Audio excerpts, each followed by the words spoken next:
Hi, this is János, it's Reverb Audio, and this episode will be about Voigt pipes. And now I'm switching back to live. What you have seen before is my editing software, because today you are going to see a video that I've recorded, I think about 2 weeks ago. And however, I haven't published it yet because it needs an introduction, and it took some time until I get to it. So basically the introduction is that there was already a video that I have published, and I'm going to show it. It is this video where I talked about the advice for Michael, and here we went through like how in this type of room acoustics situation, what you can do, how can you make the speakers work by rearranging it so that the speakers are not facing longitudinally towards the length of the room, which is usually the solution in an average case, in most cases. But here, for several reasons, it doesn't work. So what I focused on the previous episode, that was the most practical for Michael, is how to make it work by flipping it around and taking care of this isolated acoustic space over there. And however, before that, I already made this video where in great length I describe why it doesn't work with Voigt pipes, so I'm going to share it with you that episode now, and this is the introduction to it. So for those of you who are watching this episode and are despairing that no, you cannot make Voigt pipes, at least my Voigt pipes, I call them my, but I should not, because they are Paul Voigt's design, and and the pipes I'm using, and I shared on my through my channel, they are really close to the original Voigt pipes. I think they are the closest Voigt pipes to the original designs amongst any current Voigt pipes that you can find online.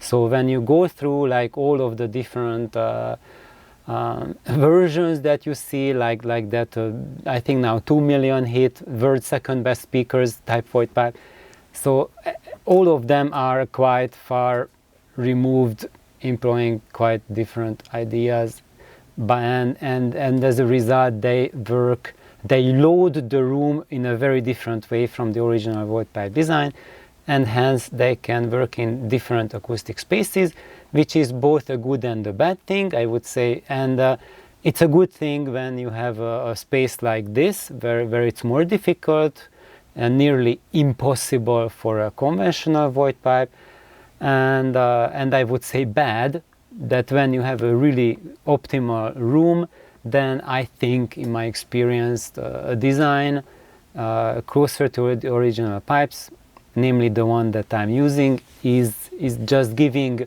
exponentially better benefits once you nail everything down and optimize your system, room interface. It just goes beyond my widest imagination. And for you, how you can do it, it is up to you to try out if you want to or not. And here we come with this episode where we are going to go. I'm just going to switch back to Resolve.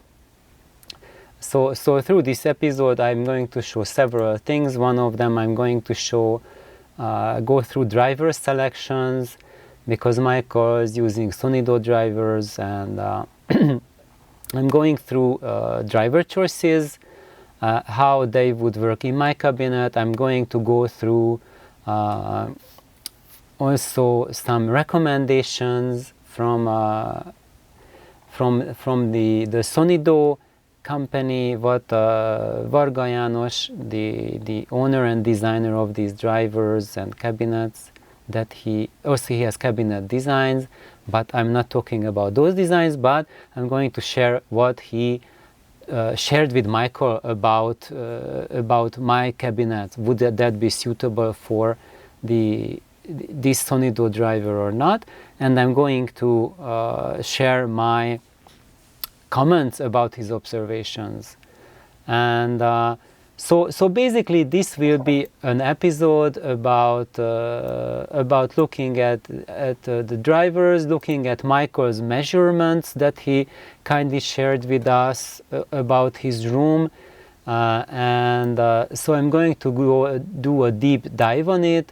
I'm going to look at 2 additional drivers comparing in the same cabinet, the Fostex FE204 and the Cube Audio FC8, these drivers that I'm using, and I can tell you my experiences, how I fared with these 2 drivers. And so long and short, this video is primarily for Michael as a follow-up video to the first one, and also to the entire Voigt Pipe community.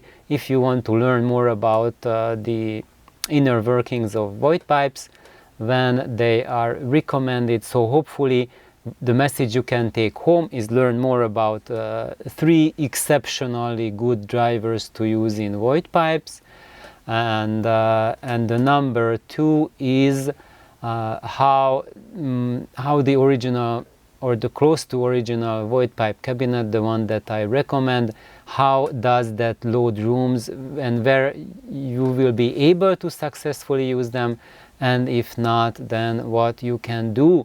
And if you are curious for the solution, then I will have at the very end of the video a link coming up at the very end, one of the images you can click on that will take you to the first part of the video showing the solution for speaker placement that will work. And by the way, that solution was recommended to you by Nelly, so that's an additional output, input, and something that I thought that would be interesting to you guys at all, that yes, there are female audiophiles and there are some, not just some, many who are exceptionally talented and have excellent advice. And by the way, Nelly is a Voigt pipe expert, and she can she can just fine-tune the placement of Voigt pipes after like listening to them for 5 minutes, and she can dial them in within a minute. And that's a feat that most guys cannot do with measurement devices, microphones. Do them, like dick around for several weeks and you still won't be able to nail it down. And she can do it in 5 minutes with her hearing. So I just thought that to just appreciate the level of input that is coming. Yeah, so that's it for today. So thank you for listening to this long-winded introduction, and here we come. Hi, this is János, it's Revered Audio, and this episode will be about Voigt pipes. And specifically, this video is for Michael Zimmerman. He has contacted me about troubles with his Voigt pipes and asked me to reflect on that. And one of his suspicions is that maybe the cabinet design is wrong and defective, and because he had like really rotten luck with it. I have no other words to say. And he even did measurements, and when he shared them with me, it really looks like that's not working. and the results are so bad, the frequency curves he's getting, that my initial reaction, if I see something like that maybe the amp is broken or what's going on. And then he said, no, definitively, tried it with different amps and exact same problems with both. And then I was thinking about what might be wrong with it. He also contacted one more thing which is very important. he has a Sonido driver, so I'm going to share. Yeah, so that's how the drivers are. The Sonidos, that's the data sheet, and he contacted István, the maker of the drivers. What does he think about my cabinet that he built? And he said that he simulated it, and the simulation is all crap. It just doesn't work. He said that. Let me just look at how he said it, and so this is what Michael asked István. I asked István from Sonido what happens in the SFR 208 drivers with the low frequencies such as 20 to 40 Hz coming from the amplifier, whether a high-pass filter is necessary to prevent low-frequency signals from forcing excessive movement in the drivers. He responded as follows. The speakers have a small linear excursion, 1.8 mm, and therefore produce strong distortion at long frequencies. If you have these drivers installed in a suitable horn cabinet, properly designed and calculated, then in this case it is not necessary to limit the low-frequency signal. If you have a drawing of your speaker cabinets, please send it to me and I will simulate them. And then he sent it to István, and this is what he wrote him back. The problem is that the calculation of the cabinet is wrong. With these small changes, you can get much better result. You need to plug the hole in the front panel and make a hole in the back. And so he let me see.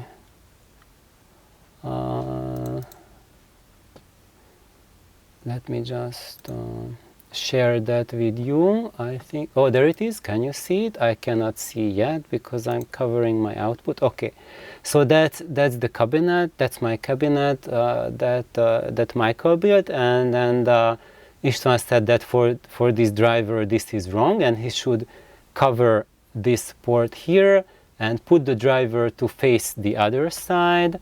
And let me just download that file from here. Oh wait, where will it be? I'm getting a little bit, oh, I can't find it. So let me see. I should have it somewhere. So before I find that, I have opened like a billion windows for this video, so now I am at a place where I've lost with it. So right now I'm just going to share Michael's frequency measurements that he did. So basically everything, when you look at it, like the low frequency is just looks like it's a nightmare. So you see there's a major suck out between like 130 Hertz to like 70 Hertz. There's like it's like a gap there, and there's also like between like 35 Hertz and 50 Hertz. That there's also, it's just the base is absolutely missing, and so my analysis for this situation is that I see this happening when there's like a really bad coupling between the amplifier, I mean between the loudspeaker and the room. That's when I have noticed that this happens, is that then it's this is what start happening, that you just don't have deep bass and mid bass either, it just like disappears. But however, we also have this thing happening, like the high frequencies just drop to nothingness. So this is what was also alarming. Like I'd never seen this happen to such extreme degree. And then I was digging in my memories, in my thoughts, like what did I experience with my Voigt pipes, because mine are, as I said, the exact same cabinet. And I have to say that I never got to try this Sonido driver in my pipes, even though I have this exact pair of drivers. Thanks to Gerard from Hamburg, he sent me a pair. But and I was thinking that these Sonidos will be the final driver for my Voigt pipes. However, the problem is that I received the Cube Audio drivers just like shortly before Gerald sent them to me, and for the Cube Audio I had to cut the opening for the driver bigger, and now I cannot put the Sonido there anymore. So I cannot, with my actual experience, say anything how this driver specifically works in my cabinet. However, I will show you something that can enlighten why I recommended the Sonido. Well, for one reason, because I think that this cabinet is my ultimate answer for this driver, and the reason for that is that when we look at the loudspeaker parameters, this is the driver, the Fostex FE204 that I had originally in my Voigt pipes, and after the surround died, they just fell apart after 20 years. I just cannot use the drivers anymore. I would have to recon them, but if I recon that, will change quite a bit the sound. But anyway, so I was thinking about reconning them, and before I found a suitable surround, I received a pair of Cube Audio drivers, and now I'm going to well, the numbers are already there on the screen, that these drivers are quite similar to each other, but there are differences as well. Yet I can also share. So now I'm sharing. I did like an Excel sheet. Why did this change the resolution? Anyway, let's just make it bigger. Okay, so basically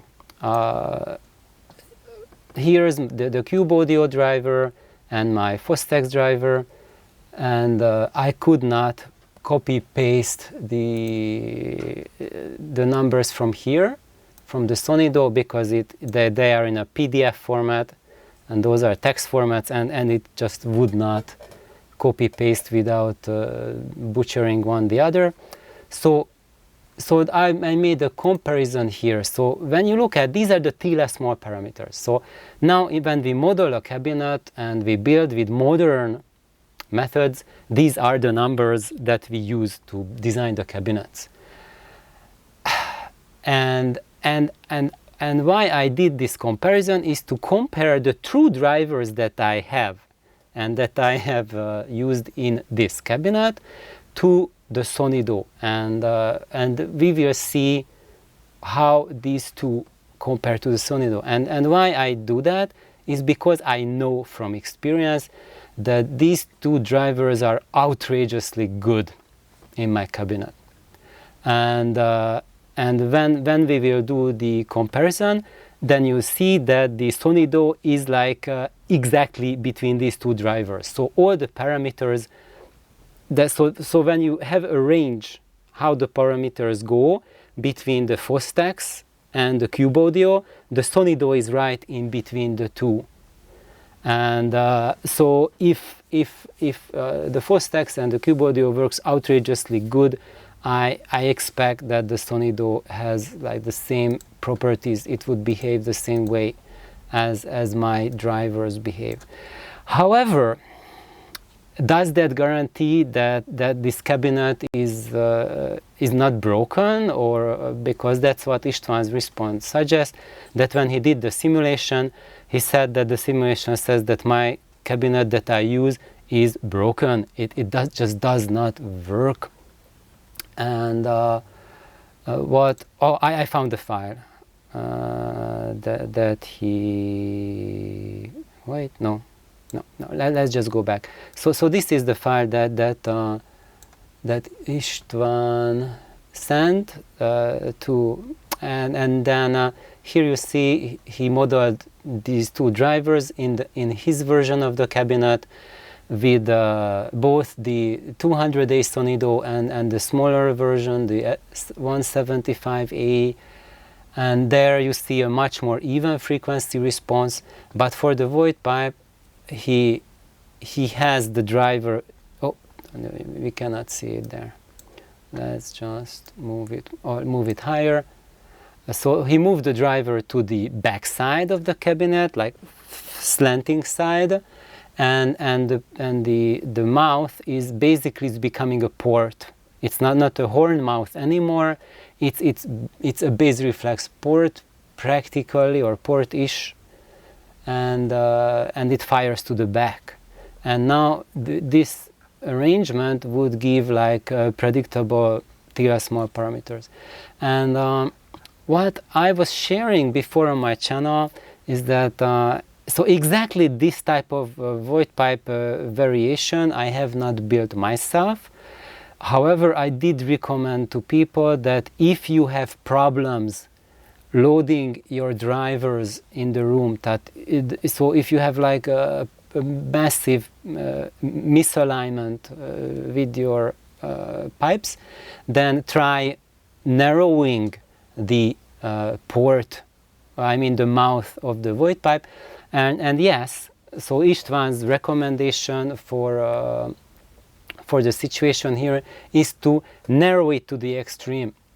And why is that happening? It's happening because my version, so when we have like the big, where is it? No, we will get there soon. No, it's somewhere, but you saw it in the beginning, my Voigt pipe cabinet. That one is, in my experience, it works extremely well in well-balanced rooms. So when the room is a good sounding room. And what I've noticed is that the more I deviate from a good sounding room, the more compromised the room is, my speaker reports it, and in a way that it just refuses to cooperate. And for that purpose, I can also use it as an indicator of how difficult the room is, or how much you can get out of that room, because if that speaker doesn't sound good in a room, then it also means other speakers won't sound good either. Or I'm not saying won't sound good, but they will fall far from their potential. While other designs, so especially if you go for Voigt pipes or single drivers, where is it? I want to go back to my previous slide. No, I just lost it. So when you have like a really small port, something that's more like closed, so when your cabinet doesn't work in what I call in a wave mode, like a horn, but works more like a pressurizing the cabinet. So when you have a really bad room acoustics, then you need to pressurize the cabinet to make it work. And so what Michael did, he also shared his room, how it is, and there you see that you have this room, which would be like absolutely perfect in itself for a Voigt pipe, because the room dimensions is like, can you see the numbers there? No, it's just out, but this is like 3.4 meters the width, and 5.5 meters the length of the room. So this in itself would be really optimal for my Voigt pipe. So when I had rooms like this, that's really recipe for excellence. However, here we have certain things that really break it and make this like an unworkable room for my cabinet.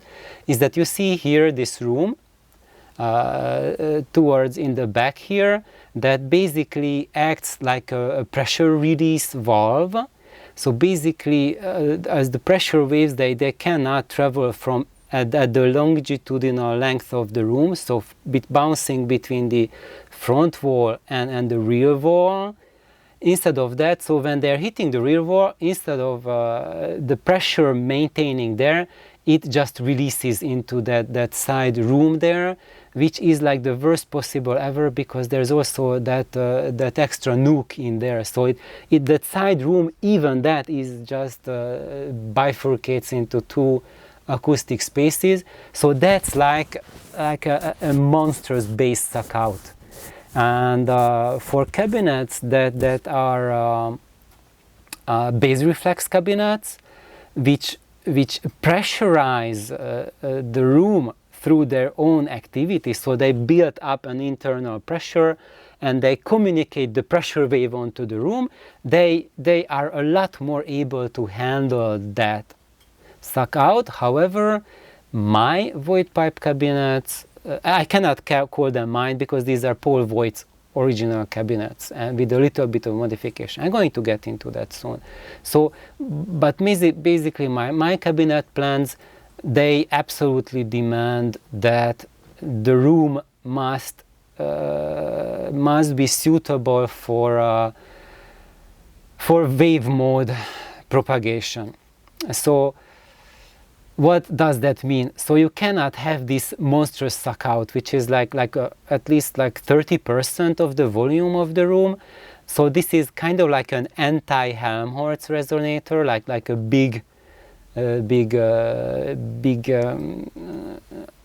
space there where the bass wave just disappear. And it's not just the bass, but what I've wondered about is also that the high frequencies above 4 kHz are just totally gone.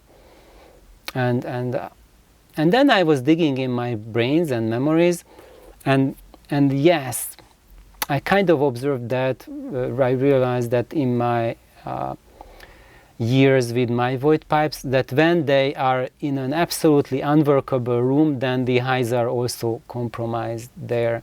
So what Michael's recommendation, maybe he's putting like a big isolation there, like a sound treatment, like a bass trap in there. Whether that would help, I don't know. I think the bass trap would help if this wall there wasn't an open wall, so your room would be like a closed 3x5, and then you have issues with bass peaks. Then a bass trap, a giant bass trap, would be able to mitigate the wave peaks. But I think in your case what is happening is not that we have peaks that are excessive room modes. Here we have suck out from that room over there. So I think in your case, what I think as the only thing that would save your room for the speakers is to put a door there. So like just separate that from your main listening room, so to prevent the loss of pressure, so to keep the wave mode operation of these speakers, because right now they cannot operate in wave mode. And now I really don't want you to get into remodel or rebuild your home just to try out whether it works or not. I don't know. I really leave that up to you. So what now I'm going to do is I'm going to show you the rooms, the layouts, where I used my Voigt pipes, which are essentially your Voigt pipes as well, because you have the exact same cabinet as I do, and how they fared on the different layouts. And our conclusion will be that when I had similar scenarios like yours, I had to give up. I couldn't make them work. And there they sounded absolutely rotten, absolutely, it's just like, okay, like who came up, this is a broken design. That's kind of what one can say of them. However, in those rooms where they worked, they were just like, oh my God, it's like, So I'm going to share my adventures with my pipes. And I think probably I'm going to make it like a separate video, so to keep them concise. And before I jump into that, so now I just took a mental note that it will be a separate video. What I want to do right now, I want to close my thoughts about comparing the three drivers. So let's go back there if I can. So here I leave the Sonidos datasheet out because I could not get this into my Excel sheet. But before I do that, before I compare the drivers, let me just touch base on one more issue, is that István of Sonido, the Sonido driver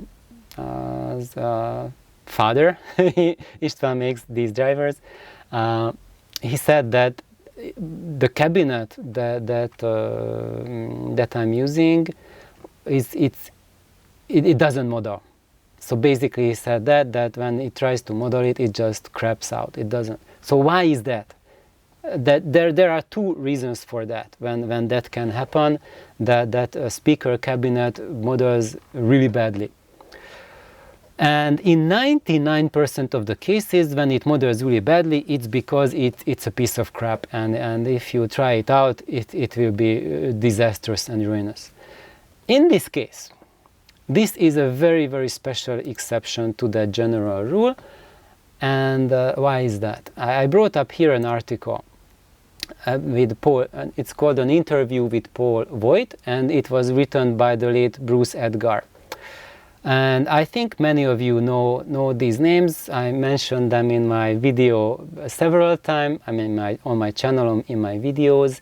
And basically Paul Voigt, he is the grandfather of loudspeakers. I could say that. And of course you would say like, oh no, that's not true, like Telefunken and others and lots of other, Rice and Kellogg and etc.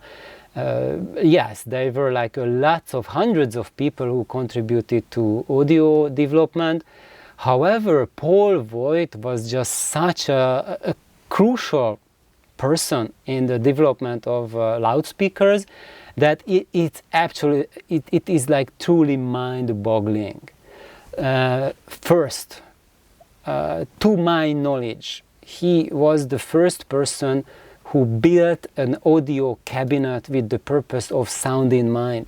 So he was the first person. So before him, people just built loudspeaker cabinets to resemble furnitures, entertainment centers, so people could, you know, put it in their room and put like a vase on top, or like plates or something, or have decorative purpose, so that you don't have a driver just hanging, you know, on your floor.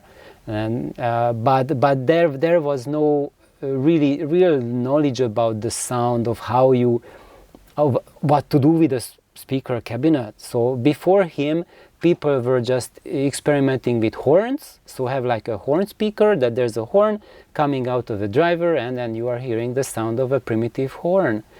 And it was Paul Voigt who in this is like early 30s I'm talking about, that's when he created this exact Voigt pipe cabinet that Michael has built and I have built. So mine is actually not the exact one that he did, but it's very close to that. So what I did is that with his original drivers, I did not have those drivers that he used, so I modified it a little bit. So the size is a tiny bit different than Paul Voigt's, but it is Paul Voigt's original cabinet that I am using. So I have not deviated from it. So when you look at Voigt pipes on the internet, online especially nowadays, they are really far derivations from the original Paul Voigt design, and they got there by simulations and working with programs and mathematics and calculations. And Paul Voigt,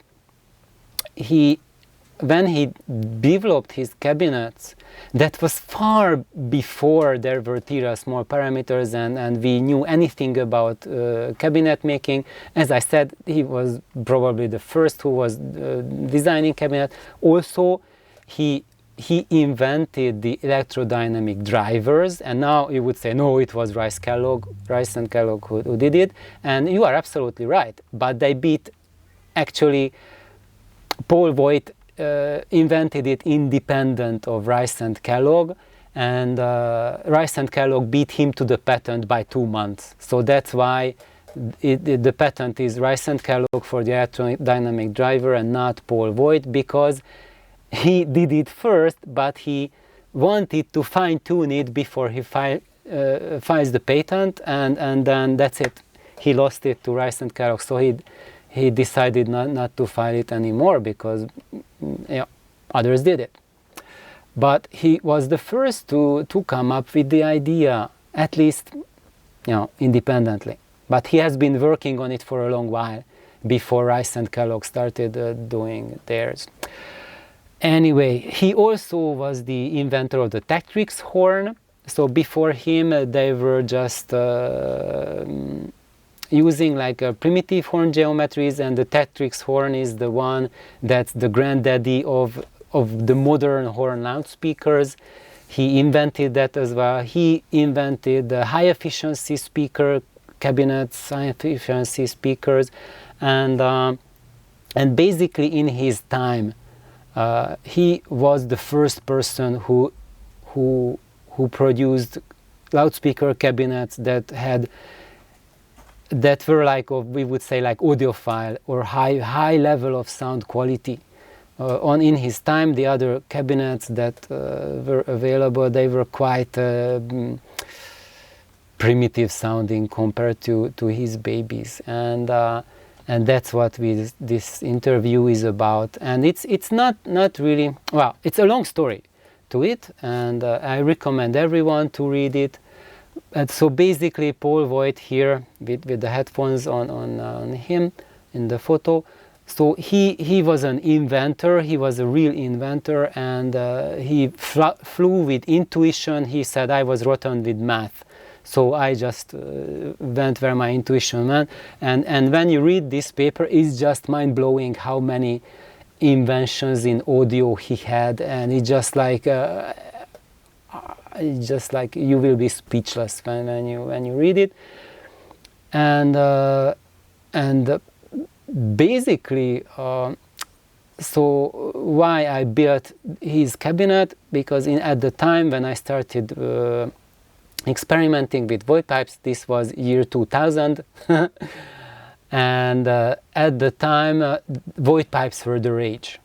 That time, like, the DIY audio community was just really rampant with Voigt pipes, and there were like, I think like maybe like 100 different iterations built, mostly diverging more from Paul Voigt's Voigt pipe, and at that time I researched everything I could find on Voigt pipe, and as I said, there was a tremendous amount of material available, and based on that very thorough research that took me like 1,000+ hours, that's how I reached my conclusion on my Voigt pipes, which were basically Paul Voigt's pipes, and the cabinet resized for my Fostex driver versus the Paul Voigt's loader driver that he said. And basically loader drivers, they were Paul Voigt drivers. Peter Loader gave the money, and the inventor was Paul Voigt. And so basically, where we are, what was, I lost my train of thought there for a moment. And so what he did is he totally flew by intuition, making those cabinets, and what I noticed and what I learned in my audio journeys is that when the room acoustics allow it, it is the best cabinet imaginable.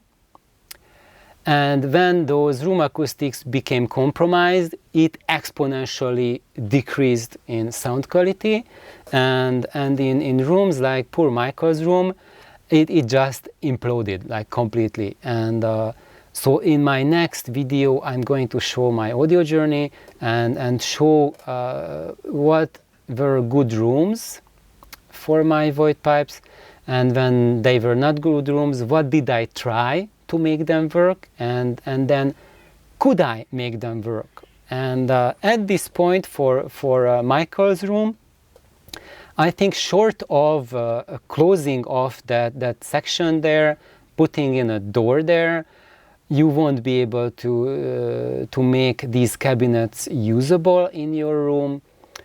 and I don't think that putting in bass traps will help there in the back. So what I did in my past is I had to get different cabinets. Oh, the cat wants to come inside. Come in. Oh, Kintaro is out in the garden. So, and then what I did is that I used different speakers in that room where they wouldn't work, and I kept these. These were my only cabinets that I didn't let go. So when they were in a room and I had to move into an apartment where they wouldn't work, I just kept them on the side and used different speakers there. And when I moved to a different place where I could use their potential, they just repaid me a millionfold.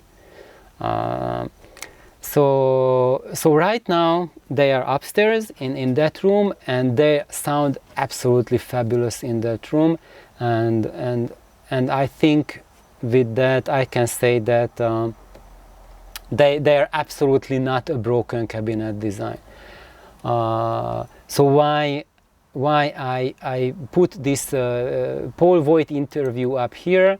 Because I can use this maybe a little bit of tying it as a reference for to judge my cabinets, because these cabinets are Paul Voigt's cabinets, and Paul Voigt was Bruce Edgar's big inspiration, so he inspired him. So those of you who don't know the late Dr. Bruce Edgar, he is regarded as one of the finest horn speaker builders of the past 2 decades. While he was alive, he did not have like a big company. He made like a limited number of speakers, and luckily a friend of mine, Charlie, here, he had one cabinet that he made that was like a really limited series. The late Bruce Edgar made only 2 cabinets, only for 2 people, and Charlie had one. That was just absolutely phenomenal.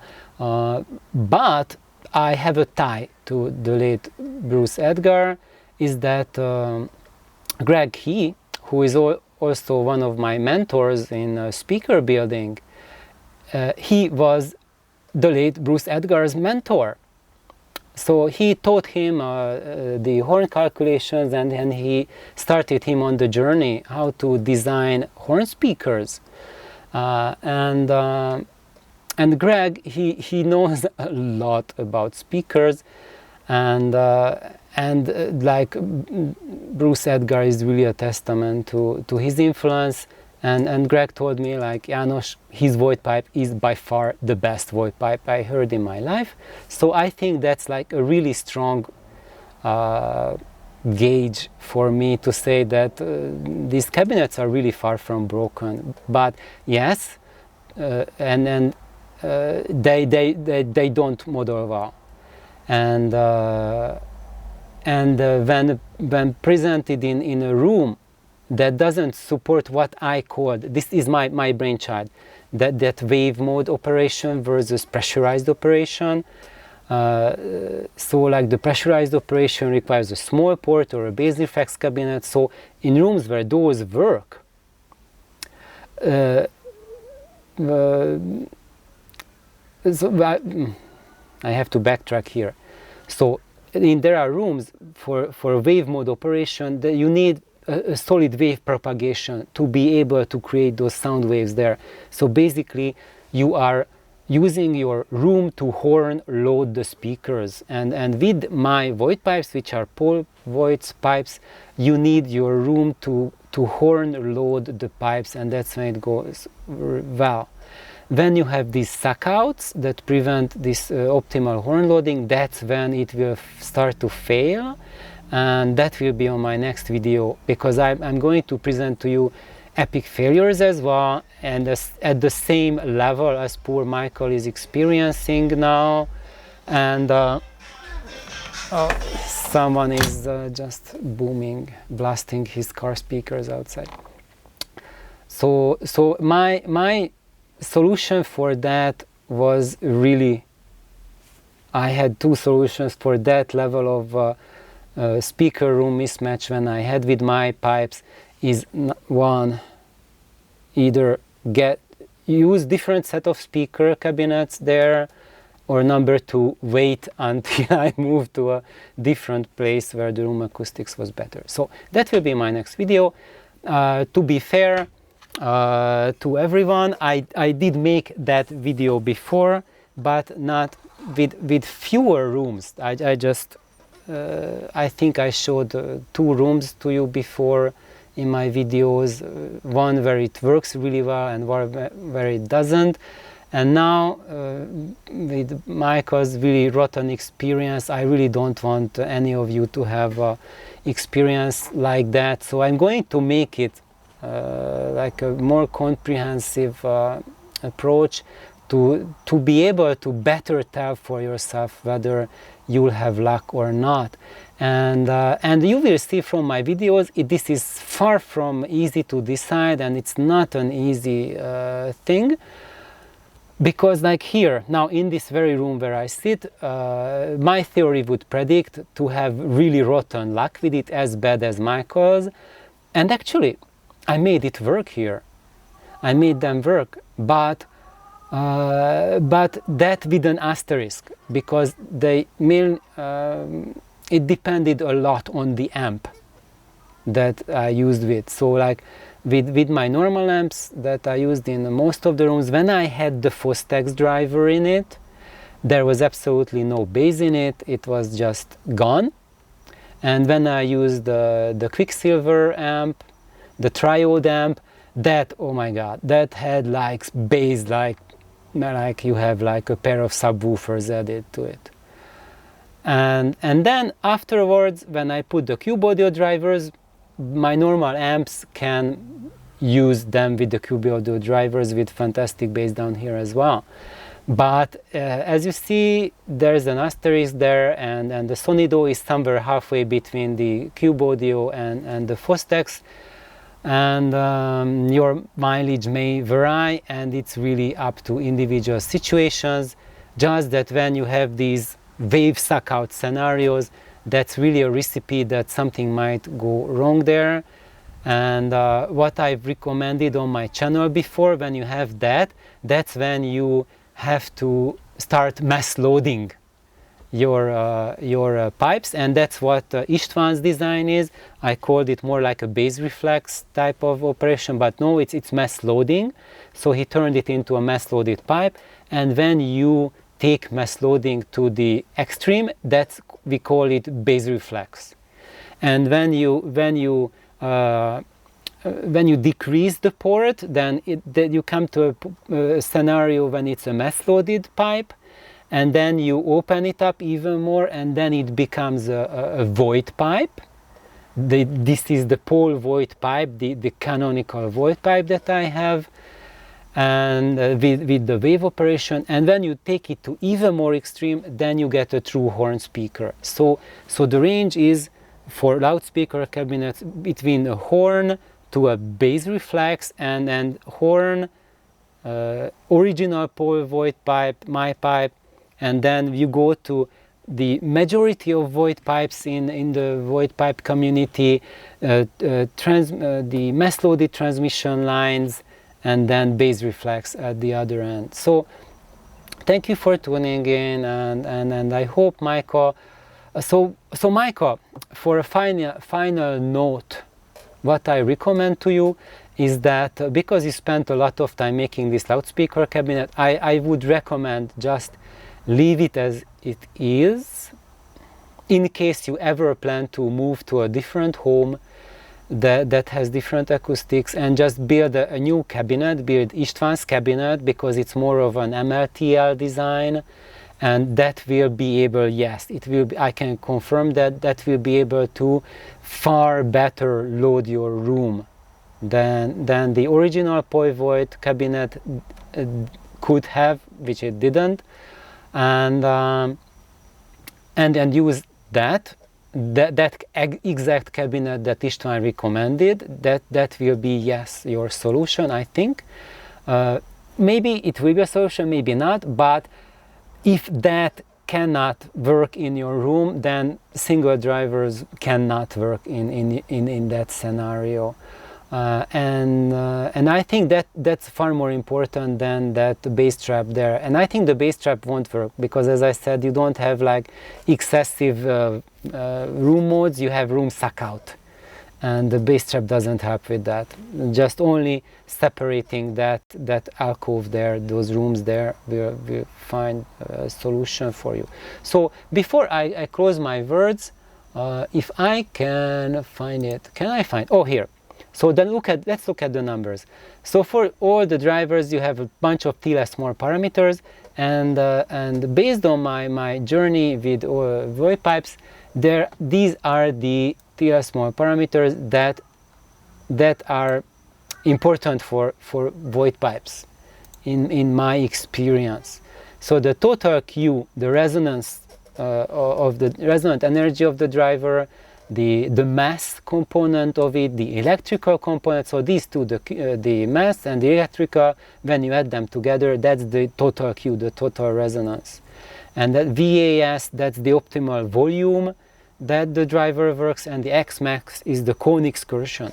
So now, when we look at that, I listed all three of them, from the Fostex on the left, to the Cube Audio on the right, and Sonido in the middle. And when you look at the Q parameters, they range from the Fostex to the Cube Audio, and the Sonido is like straight in the middle. So the total Q of the Fostex is the lowest, it was 0.2, and the Cube Audio is 0.38. And the Sonido is smack in the middle at 0.3. So if both of these drivers work in the same cabinet, this total Q is what determines how your speaker will manage the impedance matching between your amplifier and the room. So basically that's like a number that tells you that if you have a speaker that has that total Q, that will be a good match with the same amp and with the same room. So for example, if you have a specific amplifier in a specific room, and you have loudspeaker with a total Q of 0.2, and you change it to another speaker with a total Q of 0.2, you will have a similar way of matching the sound in both cases. So for example, if you have an excellent match with the total Q speaker, if you want to have another speaker that will sound excellently in your room with your amplifier, get another speaker with the same total Q. And that's probably one of the best ways to predict whether it will be a match or not. I would say not the best ways, but if you are into specifications and number crunching, this is the best way to number crunch predictability, I think, in my experience. So now both of these are on the lower side. So like 0.5 total Q is like the big division bell. So like if you go below 0.5 or higher than 0.5, so like if you have like lower than 0.5, those work, then you get something which is like 0.7, that will be totally off from that. But in this range, you see like the 0.2 or 0.38, what I've noticed here is that with the 0.2 total Q, it's more difficult to match it to the room. So the higher this total Q is, the easier the driver can navigate room difficulties. That was my experience. With the Fostex, my Fostex being the absolute worst of navigating bad room acoustics, and Cube Audio is the best at navigating bad room acoustics, and the Sonido is halfway between them, and I would say a lot closer to the Cube Audio than my Fostex was.